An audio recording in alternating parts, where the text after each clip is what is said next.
Káàárọ̀, ẹ káàsán, ẹ káalẹ́ àti ibi tẹ́ tí ń wò wá. This is Digi Naija TV. Don't forget to subscribe, like and share. Adéọba tún ti jáde o lórí ọ̀rọ̀ Taye Currency àti àwọn fans tí wọ́n fẹ́ máa forí ara wọn gbára wọn. Ó ní kẹ́ wá gbọ́ nǹkan tí Taye Currency sọ o. Olóhùn àti Paso wọn ò já o. Ọ̀rẹ́ náà ń ṣe o. Eré làwọn ń ṣe o. Ẹ̀yin fans ẹ yé dájà lẹ̀. Ẹ ṣáà arígbó yìí tún pẹ̀rẹ̀pẹ̀rẹ̀ ọ̀rọ̀ lẹ̀ nígbà tí Taye Currency tó recognize Mama Paso. Ẹ jọ ọ̀rọ̀ yìí pọ̀ ẹ jẹ́ àgbọ̀lẹ́nu Adéọba. Orúkọ mi ni Wálé Adéọba, Mr. Packaging. Ẹ tún gbélé, mo fẹ́ sọ̀rọ̀ kékeré lé lórí, pàápàá jùlọ lórí ẹ̀yin alátẹnujẹ bloggers. Ẹ sáré gbọ́ fídíò ìyá rẹ̀ lẹ́nu bàbá olóyè tuntun Adébísí Àkàndé, Taye Currency, ògo àgbáyé, ògo international, ògo worldwide, ògo Ìbàdàn kan lọ́mọ ní Ìbàdàn, ẹ má bàa dù. Àwọn ní pìtìpìtì ayé, ẹ gbọ́ ilé ìyá rẹ̀ mú bọ̀. Adúgbòrò ni máa sọ̀tà. Pàṣẹ sílẹ̀ lánàá. Èmi àti Pàṣẹ sọ̀rọ̀. Ìyẹn ládé àná náà. Adúbálá ń sọ fún mi pé wọ́n pariwo sí ilé yìí o. Àwọn èèyàn lọ́fẹ̀ẹ́ lójú Adúbálá Pasuma kó ìwé. Wọ́n nílé ilé yìí. Pàṣẹpọ̀ fún ọmọ ẹni kò ṣe tán. Ẹjọ́ ilé abiyá tún ní kò ṣe ti Paso.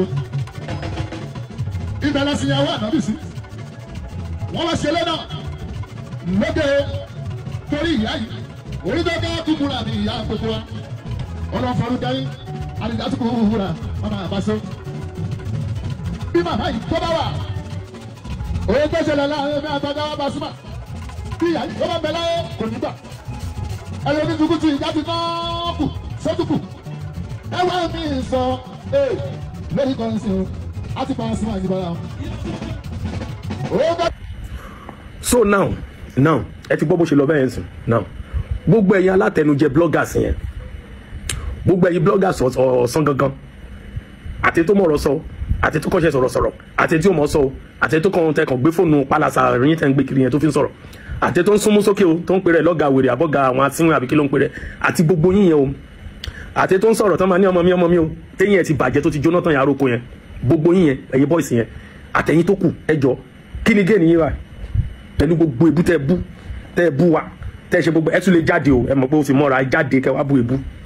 Mo sọ fún yín gbà yẹn pé promotion lẹ́ ń ṣe ẹ mọ̀ kò yé yín orí yín kú nígbà yẹn. Mo sọ fún yín gbà yẹn pé máa yí máa take over. Mo tún jáde mo tún sọ pé àwọn tẹ́ ń sọ̀rọ̀ fún yín tí wọ́n bá kọ́ṣọ́ yín àkóbá lẹ́ ń ṣe fún wọn ṣé ìṣàkóbá fún wọn báyìí. Ẹ ti ṣàkóbá fún wọn already. Òkúta ní gbogbo yín lẹ́gbẹ̀ẹ́ àwọn tẹ́ sọ̀rọ̀ fún òkúta yí àtọ̀run ní because ẹ jẹ́ kí àṣírí wọn tú síta irú èèyàn tó jẹ́ ọ̀dọ́ náà you know ẹ jẹ́ kí irú àwọn èèyàn tó jẹ́ kó hàn síta because now it's not as much bẹ́ẹ̀ ṣe bẹ̀rẹ̀ yẹn tẹ́ ṣe ń sọ̀rọ̀ yẹn àwọn tó mọ true life story wọn wọ́n jáde á dẹ̀ sọ àwọn nǹkan kan sílẹ̀ ńgbà yẹn tó dẹ̀ ṣẹlẹ̀ ń sìn onímọ̀ ayé máa take over ṣé kò take over torí tí ń dọ́sì tó ṣe rí ó yé àwa ẹ ṣe double promotion triple promotion lẹ́ ń ṣe ẹni tẹ́ ẹ̀rù pẹ́ fẹ́ gbéga yẹn ibi tọ́lọ́run ló máa dé ó máa dé bẹ́ẹ̀ ọmọ kékeré olórin ṣì ni ẹ má gbéga ẹṣọ ayán mọ́ òun náà ti ń kọrin ti pẹ́ ẹ mọ̀ tó èmi tí mo jókòó ń bí ìjọ́ wo lẹ dé sínú ayé ẹ̀ lórí ìyàwó ilé ẹ̀ ni mo mọ̀ tó jábúrò tiwa ìjọ́ wo lẹ́yìn dé sínú ayé ẹ̀ dé nídìí àbòsí òun náà ń ṣàbòsí òun náà fẹ́ jẹ́ káwọn ọ̀gá bàbá ẹ̀ kan jábọ́ kó lè dìde tó bá wà bí kankan lé ní Ọlọ́run ló máa dé bẹ̀ ni kì í ṣe pé bóyá torí iṣẹ́ táwọn kan ọ̀rọ̀ burúkú lẹ́ ń sọ you are full of negativities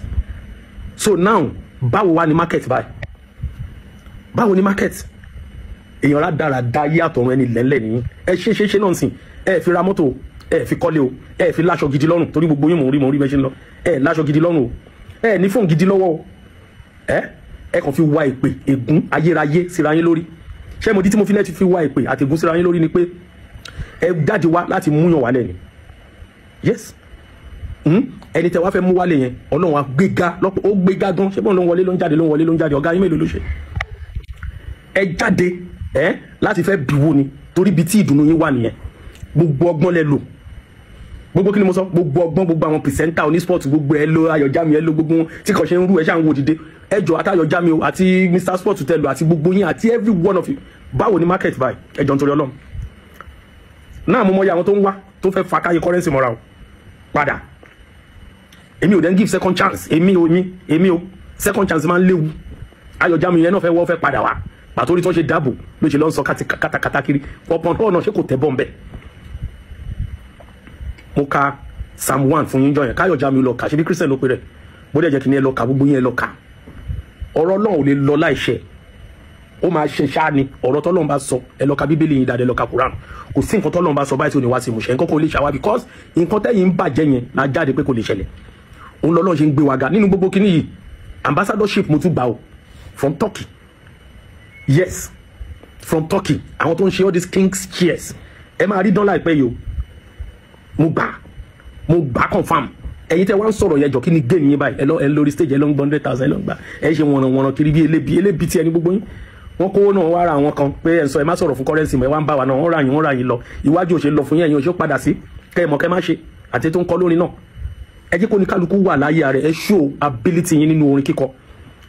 orin ọ̀hún gan ẹ̀ tí mọ̀ kọ́ dáadáa ẹ̀ mọ̀ kọ́ ẹ̀ rí nǹkan tí táyé currency ń kọ lórin sìn orin ẹ ti dorin àgbà àwọn ayé wa yọnu sí àwọn ìyá yọnu sí orin ẹ ti di orin àgbà ẹ lọ gbórin currency ó mọ̀ ṣe láwọn lọ́ba àwọn bá lẹ̀ àwọn èèyàn ńláńlá tó ń pè máa yẹ wọ́n mọ orin gbọ̀nà àwọn ọmọ bó ṣe ń lọ báwo ni market ń sìn ṣe ẹ̀ta a máa sọ fún yín ẹ máa yẹnu fìrì bí ajá gbégun ẹ máa ṣe rádà ẹ ń ṣe dáradára kiri ṣe ti gbọ́ bó ṣe ń lọ láàrin wọn sìn o ṣe ti gbọ́ bó ṣe ń lọ láàrin wọn wọ́n ń pe ara wọn wọ́n ń sọ̀rọ̀ so báwo ni market yín ẹ rí pójú máa ń tì yín gan ẹ jáde kẹ́ wá bú mi o èbú ń dùn mi o ẹ jáde kẹ́ wá bú àwa o dẹ̀ máa ń sọ fún àwọn oúnjẹ blogger bẹ́ẹ̀ page tẹ́ ń wo yìí I can delete it anytime omi ò fi jẹun bí ti yín elébi ní ojú dẹ̀ ti tì yín ọlọ́run dẹ̀ dojú ti gbogbo yín inú mi dẹ̀ dùn bẹ́ẹ̀ ṣe fẹ́ ṣe náà ni ẹ fẹ́ bí ẹtú ẹ̀yin lẹ ní industry náà bẹ́ẹ̀ lẹ dá fújì sílẹ̀ ẹtún ta sí odidi òbẹ́sẹ̀rẹ̀ ẹtún ta sí oh God tẹ́ bá mọ the gravity of nǹkan tẹ́ ṣe ni the gravity of charity kama yẹn tó bá máa dé ó tiẹ̀ ti ń dé bá yín the nemesis tó bá máa ṣílẹ̀ yín lórí pẹ̀lú gbogbo nǹkan tẹ́ ṣe hi ìyà tá jẹ yín ẹ má jẹ́ ń dárúkọ àwọn ọmọ yín sí ìyà tó ti ń jẹ yín ìyà tó ń jẹ yín lórí àwọn ilé tí ó ṣẹ̀yìn tí ó ròyìn tẹ́kàn dìde tẹ́fẹ́ báyé wọn jẹ́ ìyà tó máa jẹ yín ìyà tí ó máa jẹ yín hi mo bá yín dé mọ́ná èmi kọ́ lọ́lọ́run àfi tẹ́ bá ṣe kíni lásán mo ṣe sọ fún yín pé kẹ́ lọ tọrọ ìdáríjì ẹ̀ṣẹ̀ lórí gbogbo ẹ̀ṣẹ̀ ẹ lọ yọwọ́ tẹ́ bá fẹ́ rọ́nà lọ láyé lọ tọrọ ìdáríjì ẹ̀ṣẹ̀ ẹ lọ kúnlẹ̀ síbì kan Christian làwa tẹ́ bá ti tọrọ ìdáríjì ẹ̀ṣẹ̀ ẹ ronú pìwàdà kò sẹ́ni tó ní kẹ́ wá tún ẹjọ́ rò níta kò sẹ́ni tó wá ní kẹ́ wá jẹ́wọ́ ẹ má tó àṣírí àwọn tẹ́jọ́ ń ṣe no ẹ tọrọ ìdáríjì ẹ̀ṣẹ̀ kẹ́dẹ̀ bọ́ọ̀lọ̀ ńlájà kẹ́dẹ̀ bẹ̀bẹ̀ pé kí orí àwọn ìbejì orí òbẹ́sẹ̀rẹ̀ orí àwọn pípì kó dáríjì yín tinútinú ni o kọ́sà àwọn dáríjì kan náà ti dáríjì ẹ̀bọ̀ tinútinú ló máa ń gbàjù kó dẹ̀ ṣàdúrà fún yín tẹ́ bá lè wá wọn kàn solution nìyẹn sọ̀rọ̀ lé ayé yín tẹ́ bá lè wá wọn kàn kẹ́ lọ dọ̀bálẹ̀ kẹ́ bẹ̀ wọn tẹ́ bá dẹ̀ lè bẹ̀ wọn tẹ́lẹ̀ tẹ́ nígbèraga tójú ẹ dé mọ́ bẹ́ẹ̀ kẹ́ máa bá lọ ẹ tí mọ nǹkan tẹ́ ti forí kó ẹ tí màgbá kó tẹ́ ti forí kó lórí ọ̀rọ̀ àwọn ilé nǹkan kò dẹ̀ lè ṣàwá because nǹkan tẹ́ fẹ́ bàjẹ́ yẹn làwọn sọ pé nù ẹ̀ ní bàjẹ́ òun lẹ ṣe rí wa tá à ní ìgbéga ẹ kàwé ẹ lọ́pọlọ ẹ lọ school ẹ níṣẹ́ gidi lọ́wọ́ ẹ kàn jáde ẹ kàn sọ̀rọ̀ you are not using that social media to promote yourself in a positive way ẹ pẹ̀lẹ́ ṣẹ́ gbọ́ ó nìyẹn wọ́n ló ń pera wọn wọ́n ń sọ̀rọ̀ so ibo lẹ́yìn bá market dé ń sìn a máa sọ fún yẹn máa ṣe yìí ọ̀dẹ̀ ayérayé àtọ̀ ní gbogbo ẹ̀yin boys yẹn tó wá ní nǹkan kan ẹ̀yin tó yẹ ká máa gbá lójú kiri báyìí ká máa ní dọ̀bálẹ̀ síbẹ̀ yẹn kẹ́ máa ránlẹ̀ kiri ẹ̀yin náà ń dọ̀ ẹ máa sọ̀rọ̀ sírú àwa ẹ máa sọ̀rọ̀ sódìdí òbẹ́sẹ̀rẹ̀ òdìdí currency òdìdí atawẹ́wẹ́ nǹkan ti ṣe gbogbo yín ẹ tún lọ jáde next time o mo tún pàlù fún yín báyìí o èmi ti wá pa ìlú fún yín báyìí tó bá ti yá ṣe mọ̀ pé ẹ ṣáà jẹ́ sọ fún yín pé àwa wà ńlẹ̀ fún yín òye yín àwa wà ńlẹ̀ fún yín ẹ tún lọ bẹ̀rẹ̀ mí ẹ máa rí pé máa gbà ẹ̀yin kọ́ lẹ máa gbà àwọn ọ̀gá yín ni wọ́n máa jáde fún kìíṣẹ́ yín ẹ̀yin kéré bó ṣe jẹ́ nìyẹn Wálé Adéọba ló kọ́ mi jàre Adébísí Àkàndé Táyé Currency ògo forever ni àwa ti sọ fún yín ìyá ti sọ fún yín ibo lẹ ti ń bọ̀ tẹ́ẹ̀ lókun lọ́rùn ta ló bísí jù sí lẹ́yìn K1 Táyé Currency ló bísí jù lẹ́yìn K1 òbẹ́sẹ̀rẹ̀ tẹ́ ń sọ gbogbo owó over busy tẹ́ ń pariwo kiri bàbá yín over busy ariwo lásán lẹ́yìn ní ariwo wọ́n dẹ̀ ti sọ yín lẹ́nu ẹ lọ́wọ́ ráyé online ló ṣe sọ yín lẹ́nu ẹ kàn kó báwọn òkúta lẹ́jẹ́ fáwọn tẹ́ sọ̀rọ̀ fún òkúta ayérayé ìmọ́lẹ̀ làwọn ajé làwọn òkúta ní ẹ ṣe jàre everybody ó dàbọ̀ jàre.